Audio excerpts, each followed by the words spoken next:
Hello everyone! You can use this video as an alternative to the assignment from June 8th. So for this video we're going to be looking at some work by Alberto Giacometti, and we're going to be making our own sculptures to mimic his style. So a little bit about Giacometti.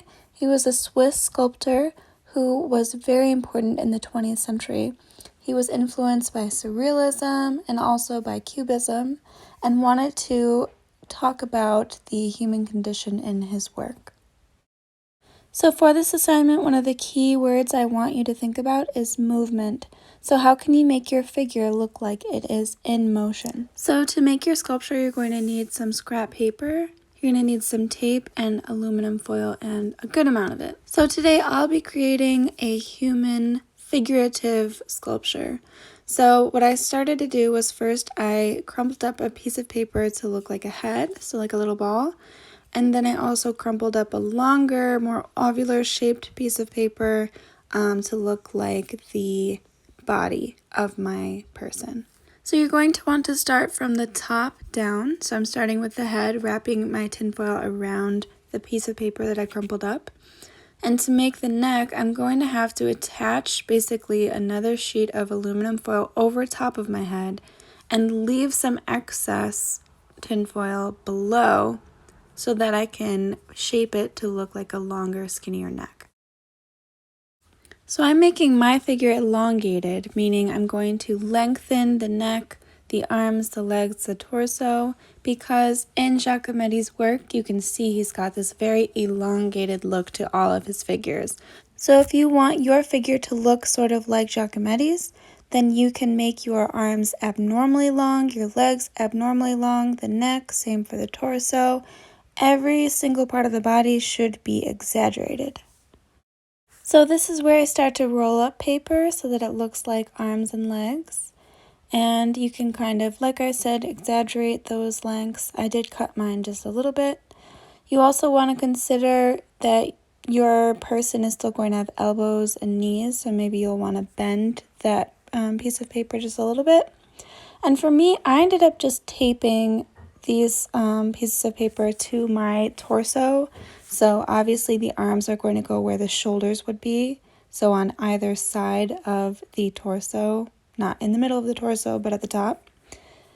And then for the legs, I just did one on either side, of course. We all have two legs. And then I went over that with more tinfoil.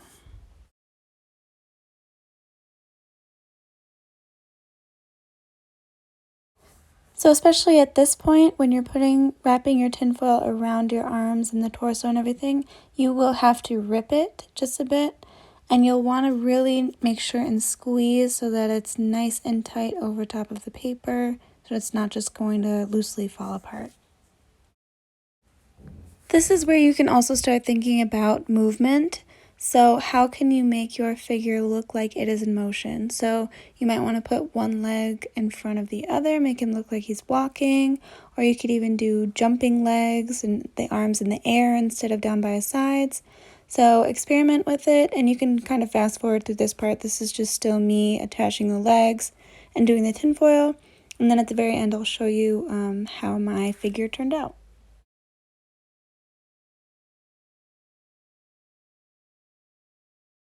Something I want you to remember too when you are working on this project is that the tinfoil is very forgiving.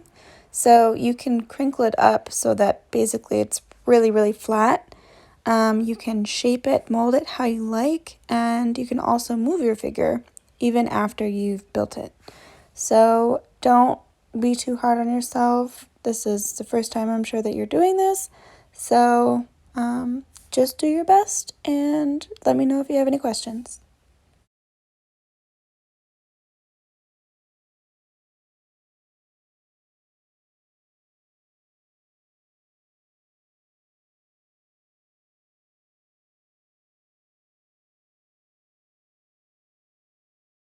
Once you finish your project, then you can think about painting it. If you like, you don't have to do that. But otherwise, once you're finished, I hope you enjoyed this project and you can send me a photo of your work. And I'll see you next week. Bye!